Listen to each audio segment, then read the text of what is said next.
Դե ինչ, շարունակում ենք առավոտ լուսոն, շարունակում ենք նաև խոսել կարևոր թեմաների մասին ինչպես միշտ եւ այսօր մեր հյուրերի հետ զրույցները կարծես այսպես առողջապահական ոլորտին վերաբերող, առողջությանը վերաբերող հարցեր են, ինչը իհարկե շատ կարևոր է եւ հերթական թեման, որը քննարկելու ենք հիմա, կարծում եմ երևի թե շատերին է առնչվում, մասնավորապես այս սեզոնի խոսքը ալերգիաների մասին է, մասնավորապես ալերգիկ ռինիտների եւ դրանց դրսեւորումների մասին։ Մեր հյուրը արդեն տաղավարում է եւ շուտով նրանք ուղենք մեզ ուզող բոլոր հարցերը։ Եվ ձեզ ուզող բոլոր հարցերը հեռուստադիտողներ, մեր տաղավարում է ալերգիոլոգ Աստղիկ Բաղդասարյանը, ողջույն։ Բարև ձեզ։ Բարի լույս։ Ուրախ ենք առավոտը սկսել ձեզ հետ եւ խոսել, քիչ առաջ էլ խոսում էինք, որ շատ է տարածվում ալերգիաները, ալերգիաների մասին տարատեսակ, մասնավորապես սեզոնային։ Դուք ինչպես եք ձեզ այսօր զգում։ Հրաշալի, ես ունեմ ալերգիա։ Ես այն քիչ մասնագետներից եմ, որոնք չեն օգտագործում իրենց մասնագիտությունը իրենց իսկ վրա։ Դե մենք ձեզ շնորհավորում ենք այդ առիթով, իսկապես, որովհետեւ դա իհարկե հրաշալի է, բայց երբեմն մասնավորապես հենց այս սեզոնում իհարկե ոչ բոլորի բախն է այդքան բերում եւ մենք սկսում ենք փախվել ալերգիաների։ Տարատեսակ ալերգիաների։ Նախ ուզում եմ մի փոքր վիճակագրությունը հասկանանք նախկինում եւ հիմա գնալով արդյոք իսկապես ավելանում է ալերգիաների տեսակները կամ տարածվածության աստիճանը, որովհետեւ ամեն երկրորդը կարծես բողոքում է X ալերգիայից, որով տառապում են։ Այո, իսկապես ալերգիաների տարածվածությունը շատ աճում է եւ որպեսզի ավելի հստակ ձեր հարցին պատասխանեմ, ներկայումս Հայաստանում իրականացվում է վիճակագրական հետազոտություն բարձելու համար ալերգիկ ռինիտների, ատոպիկ դերմատիտների եւ ասթմայի տարածվածությունը բոլոր մարզերում երեխաների շրջանում։ Մենք ակնկալում ենք, որ օրինակ ասթմայի տարածվածությունը կարող է հասնել մինչեւ 10%-ի, ալերգիկ ռինիտներին ավելի շատ, նույնիսկ մինչեւ 15%, բայց գուցե եւ պլյուս-մինուս մի 3-4% կլինի եւ ավելի հստակ կպատասխանենք։ Եթե համեմատենք 2004 թվականին իրականացված հետազոտությանը, այդ ժամանակ ավելի քիչ էր, 6-7%-ի էր հասնում ալերգիկ ռինիտներինը, բայց տեսնենք համեմատությունը ինչպիսին կլինի։ Իսկ ըստ ձեզ ինչով է պայմանավորված այս կտրուկ աճը, որովհետեւ իսկապես ինչպես Մանեն նշեց, վերջին տարիներին ել ավելի հաճախ անգամ մեր շրջապատում ընկերներ, հարազատներ մարդկանց են հանդիպում, որոնք գուցե նախկինում որևէ ալերգիկ ֆոն չեն ունեցել, ռեակցիաներ չեն ունեցել, հիմա կարծես թե սկսում են իրենք էլ ինչ-որ սիմպտոմներով տառապել եւ լրջանում է այդ խնդիրը տարեց տարի, ինչու։ Ամբողջ աշխարհում է այդպես, հիմնականում զարգացած երկրներում արդեն կարծես կանգ է առել աճը, իսկ զարգացող երկրներում շարունակում է աճել։ Հետաքրքիր է, որ ավելի թույլ զարգացած երկրներում համեմատաբար քիչ է եւ հիպոթեզները տարբեր են, ամենահայտնի հիպոթեզներից մեկը այդ հիգիենայի հիպոթեզն է, երբ մարդիկ շատ չեն շփվում միկրոբների հետ եւ իմուն համակարգը սխալ ուղղությամբ է զարգանում, բայց շատ տարբեր գործոններ կան, օրինակ ալերգիաների զարգացման նպաստող գործոններից մեկն էլ համարվում է, երբ ծննդատանը երեխային առաջին անգամ մոր կաթի փոխարեն տալիս են կովի կաթի հիմքի վրա պատրաստված կաթնախառնուրդ եւ հետո դադարում են տալ, որովհետեւ մայրը սկսում է կրծքով կերակրել եւ ավելի ուշ տարիքում երեխան ձեռք է բերում ալերգիա կովի կաթից։ Երբ որ իմուն համակարգը արդեն սկզբից սկսում է սխալ աշխատել, ավելի ուշ տարիքում այն դրսևորվում է ռինիտներով։ Եվ բացի դրանից մաշկի վիճակը շատ մեծ կապ ունի կոնկրետ ալերգիկ ռինիտների զարգացման գործում, քանի որ ատոպիկ դերմատիտ կոչվող հիվանդությունը, որը դրսևորվում է մաշկի չորությամբ,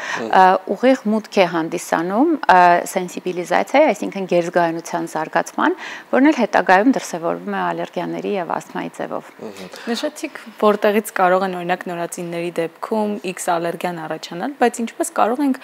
մեծ մասամբ կան արդյոք կանոններ, որոնց հետևելով կարող ենք ոչ թե ազատվել այդ ալերգիայից, այլ նվազեցնել գոնե այն ախտանիշները, որոնք տալիս է ալերգիան։ Այո, օրինակ ալերգիկ ռինիտների դեպքում բուժման երկու մոտեցում կա, մեկը ախտանշային բուժումն է, երբ մարդը թեթև մի քանի փռշտոցներով եւ մի քիչ քթի փակվածությամբ անցկացնում է սեզոնը, այդ դեպքում կարելի է կիրառել հակահիստամինային դեղորայք եւ հատուկ սպրեյներ կան քթի, որոնք օգնում են մեղմել ախտանիշները, կամ սովորական ֆիզլուծույթով լվանալ քթի խոռոչը երեկոյան ժամերին, որպեսզի ալերգենները հեռացվեն շնչուղիներից, բայց ավելի երկարաժամկետ առումով հատկապես այն մարդկանց, ովքեր ունեն ծանր դրսևորումներ ալերգիկ ռինիտի կամ ասթմայի զարգացման ռիսկ, առաջարկվում է ալերգեն սպეციფიկ իմունոթերապիան, որը թույլ է տալիս իմուն համակարգին շտկվել եւ սխալ պատասխան չտալ այդ ալերգենների նկատմամբ։ Այն գործում է մի քանի ալերգենների հանդեպ, բայց բավական բարձր էֆեկտիվություն ունի։ Երբ խոսում ենք ալերգիկ ռինիտից, որոնք են այն առաջին ախտանշանները, որոնք գուցե օրինակ տարիներ շարունակ չի չի եղել անձի մոտ ալերգիա, բայց ահա նոր սեզոնն է ամառային եւ ինչ որ ախտանշաններ կան, ինչպես հասկանալ, որ գուցե սա ռինիտ է, արդյոք զբաղվել այս դեպքում ինքնաբուժությամբ, թե միանգամից դիմել արդեն մասնագետին։ Սովորաբար ռինիտը դրսևորվում է քթի փակվածությամբ, փռշտոցներով, աչքերի քթի քորով, երբեմն ասում են ոնց որ ավազ լցված լինի աչքերիս մեջ, չեն էլ հասկանում թե ինչպես քթի է հատվածում վերքը առաջանում, որովհետև անընդհատ այսպես անընդհատ քիթը մաքրելու հետևանքով քթի փակվածություն գիշերային ժամերին չեն կարողանում քնել, բաց բերանով են շնչում, գլխացավեր, երբ առաջանում են արդեն նաև սինուսիտներ, հարկթային խոռոչներն են ընդգրկվում Եվ սովորաբար այդ ախտանիշները, եթե սեզոնային ռինիտ է, դրսևորվում են Հայաստանում ամենահաճախ հանդիպող ալերգենը դա խոտերն են, որոնք սկսում են ծաղկել ապրիլի վերջից եւ շարունակում են իրենց ընթացքը մինչեւ սեպտեմբեր։ Այդ ընթացքում ախտանիշները դրսևորվում են, բայց կան մարդիկ, որոնք շուրջ տարի ախտանիշներ ունեն, այսինքն կայուն ալերգիկ ռինիտ է այդ դեպքում առաջանում, ավելի հավանական է, որ նրանք փոշու տզերից ունեն ալերգիա։ Այս դեպքում ավելի քիչ են լինում փռշտոցները եւ այդ սուր ծակող ախտանիշները, ավելի շատ քթի փակվածությունն է գերակշռում եւ ասթմայի առաջացման ռիսկն է այս դեպքում ավելի մեծ։ Կան նաև ալերգիաների տեսակներ, որոնք կախված են X մթերքից, օրինակ ցիտրուսից ալերգիա ունեցող մարդիկ ինչպես կարող են կառավարել այս ալերգիաները, քանի որ սերը տվյալ մթերքի նկատմամբ այնուամենայնիվ ավելի մեծ է գտնվում եւ սկսում են օգտագործել ու ալերգիան այնուամենայնիվ արձագանքում է մարմինը։ Իրականում ես իմ ամբողջ պրակտիկայի ընթացքում երևի մատերի վրա կարող եմ հաշվել մարդկանց, ովքեր իսկապես ունեցել են ցիտրուսներից ալերգիա։ Իրականում ցիտրուսների նկատմամբ ալերգիայի միֆը շատ գերագնահատված է, որովհետև դրանք ավելի շուտ սննդային անտանելիություն են առաջացնում, իրենց մեջ պարունակում են հիստամին, որը քոր է առաջացնում եւ այդ նույն նյութն է, որը արտադրվում է ալերգիաների ժամանակ մեր օրգանիզմում։ Իհարկե այդ ախտանիշները միշտ չեն, մարդիկ զգում են, որ երբ որ ցիտրուս կարմրում է, քոր է գալիս, այո, կարմրում է, ինչ-որ բան կատարում է, բայց դա իսկական ալերգիա չէ եւ վախենալու չէ, մարդը կարող է չափավոր օգտագործել։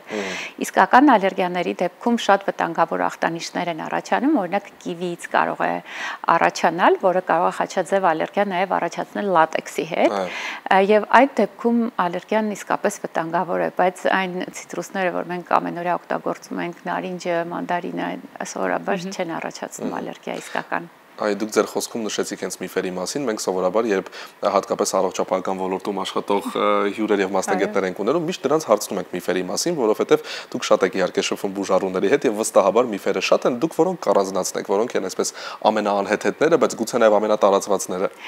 Հայաստանում ամենատարածված միֆերից մեկը այդ ծաղկման սեզոնին փոշի շնչելու գնալը։ Ոնց էր կոչվում, դենտրոպարկ փոշի շնչելու գնալը, հատկապես ալերգիա ունեցող մարդիկ, որոնք հենց այդ ծաղկե փոշիներից ունեն, գնում շնչում եւ գալիս հոսպիտալացվում են։ Այսինքն դա որևէ կերպ չի կարող օգտակար լինել։ Չէ, բայց այն մարդիկ, ովքեր չունեն ալերգիա, իհարկե բարձր լեռնային մաքուր օդը շատ լավ է նպաստում թոքերի առողջությանը, բայց այն մարդիկ, ովքեր ունեն ալերգիա եւ հենց ալերգիան բուժելու նպատակով են գնում, դա իհարկե չի համապատասխանում իրականությանը։ Մյուս միֆը նաեւ որ ալտերնատիվ մեթոդները բուժման կարող են հարց լուծել, օրինակ Հայաստանում շատ տարածված է ժայռաբուժությունը, Չինաստանում ակուպունկտուրան է տարածված, Հնդկաստանում այուրվեդան է տարածված, բայց ոչ մի ապացուցողական հիմքեր չկան այս մեթոդներից որևէ մեկի էֆեկտիվության վերաբերյալ, եւ նույնիսկ կարող են վնաս տալ, օրինակ երբ որ խոնավ այդ ժայռային միջավայրում լինում են, այնտեղ բորբոսաս ընկեր կան, որոնք եթե մարդը բորբոսաս ընկերից ունի, կարող են սրացնել, եթե չունի, ոչ մի բան էլ չեն անելու, բայց որևէ ապացուցողական տվյալներ չկան, որ այդ մեթոդները օգնում են կամ չեն վնասում։ Հնարավոր է, որ մեր հարցերը շատ են, տեսես խնդրեմ բանը։ Քանի որ թեման շարունակելով ուզում եի նաև հարցնել, մեզ մոտ Հայաստանում շատ տարածված է ոչ միայն ինքնաբուժությունը, այլ նաև խորհուրդ տալը, եւ հատկապես ալերգիաների դեպքում, երբ գտնում ենք շրջապատում ինչ-որ մեկը, որ ունի կրկին ալերգիա, կապ չունի, դա նույնը չէ, հարցնում ենք իսկ ինչ դեղորայք եք դուք օգտագործում եւ սկսում են ինքնաբուժության տարբերակով օգտվել։ Արդյոք կարող են խորհուրդ տրված այդ դեղորայքները ոչ բժշկի կողմից կողմից երբեմն ոչ թե օգնել, այլ խանգարել եւ լուրջ խնդիրներ առաջացնել։ Մենք իրականում ավելի լուրջ խնդիր ունենք բժշկի կողմից խորհուրդ տրվող դեղերի վերաբերյալ, բայց հակահիստամինային դեղորայքը երկրորդ սերնդի դա առանց դեղատոմսի վաճառվող դեղորայքների ցանկին է պատկանում եւ ալերգիկ ռինիտները այնքան տարածված են, որ ես կարծում եմ թույլատրելի է ունենալ ձեռքի տակ երկրորդ սերնդի հակահիստամինային դեղորայք եւ հատուկեն ախտանիշների դեպքում օգտագործել, բայց երբ ախտանիշները շատ ծանր են եւ դեղորայքի դեղաչափը բարձրացնելու հարց կա կամ ստերոիդ պարունակող դեղորայք օգտագործելու հարց կա, դա անպայման պետք է օգտագործել դեղատոմսով եւ հնուց մնացած մեթոդներ կան, օրինակ երկարատև ազդեցության հորմոնները, որոնք նախկինում կարող է եւ կիրառվել են, բայց ներկայումս այլևս չեն կիրառվում, որովհետեւ նրանց առաջացրած կողմնակի ազդեցությունները շատ ավելին են, քան այն օգուտը, որ դա կարող է տալ։ Մարդիկ գնում են մեկ ասեղ սրսկվում եւ վերջացավ ախտանիշները, բայց արդեն 40 տարեկանում օստեոպորոզ եւ հորմոնների բարդություններ են ունենում։ Բայց դա կիրառվում է նաեւ պացիենտների կողմից, երբ իրենք գնում են դեղատանը պարզապես հարցնում են, ինչ մի հատ դեղ կտակ տենց կախարդական, որ մի անգամ խմեմ անցնի, այդ տեղը տալիս են մարդիկ սեզոնը անցկացնում են չպատկերացնելով հետագայում ինչի առաջ կարող են կանգնել։ Արդյոք հնարավոր է բուժել ալերգիան որպես այդպիսին, թե հնարավոր չէ եւ պետք է պարզապես դիմանալ այդ ախտանիշներին, բուժել այդ ախտանիշները եւ հաճախ լինում են նաեւ մարդիկ, որոնք կանչ այդ պատմությունները, որ երկար տարիներ եղել են նրանք ալերգիկ, տառապել են տարատեսակ ալերգիաների պատճառով եւ հետո կյանքի ինչ-որ մի փուլում, այսպես կարծես կախարդական փայտիկի օգնությամբ ամեն ինչ միանգամից վերացել է։ Այո, կան այդպիսի մարդիկ, ալերգիկ ռինիտները իրենց բնական ընթացքով կարող են անցնել, սովորաբար ավելի մեծ տարիքում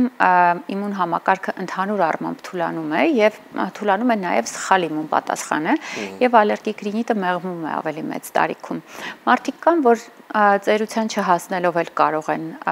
ավելի քիչ ախտանիշներ ունենալ, բայց եթե համեմատենք այն մարդկանց թիվը, ովքեր կարողանում են իրենց բնական ընթացքով հաղթահարել այն մարդկանց թվի հետ, ովքեր մինչև ծերություն ստիպված են ապրել ռինիտի հետ, շատ քիչ է այդ մարդկանց թիվը։ Այնուամենայնիվ կա մեթոդ, որը կարող է վերջնական բուժում հանդիսանալ, դրա մասին արդեն խոսեցի, ալերգեն սպეციფիկ իմունոթերապիան է, երբ ալերգենի փոքր տեղաչափեր ներարկվում են, դա կամ ենթալեզվային հաբերի ձևով են կիրառվում, որոնք օգնում են իմուն համակարգին ճիշտ պատասխան տալ եւ եթե մարդը սեզոնի ընթացքում օգտագործում էր կրկնակի դեղաչափով հակահիստամինային դեղորայք, հորմոնալ սպրեյեր, միևնույն է իր ախտանիշները չէին կառավարվում, այս մեթոդով բուժելուց հետո կարող է մի քանի հակահիստամինային դեղորայքով սեզոնն առանց խնդրի անցկացնել։ Որոշ դեպքերում այն կարող է ամբողջությամբ բուժել ախտանիշները, բայց նման դեպքերը ավելի քիչ են, որովհետեւ դա կախված է նրանից, թե քանի ալերգենի նկատմամբ ունի, բոլորն են բուժվում, թե միայն կարևորներն են բուժվում, բայց ընդհանուր առմամբ այո կան մեթոդներ։ Թեման իրականում շատ ծավալուն է, մեր հարցերն էլ դեռ շատ են, բայց իհարկե այս օրերին մնում է միայն խորհուրդ տալ մեր հեռուստադիտողներին, եթե ունեք գանգատներ, առաջինը շտապեք բժշկի եւ փորձեք հասկանալ, թե ինչն է պատճառը գանգատների եւ միայն բժշկի օգնությամբ սկսեք բուժել ամեն բան։ Վախեցեք ալերգիաներից, որովհետեւ ինչպես հասկացանք, այդ ամենը իհարկե հաղթահարելի է, եթե կա գրագետ մասնագետ, որը պատրաստ է ձեզ օգնել։ Աստղիկ, շնորհակալ ենք առավոտը մեզ հետ սկսելու համար։ Մենք շարժվենք առաջ, լսենք երաժշտություն ու վերադառնանք։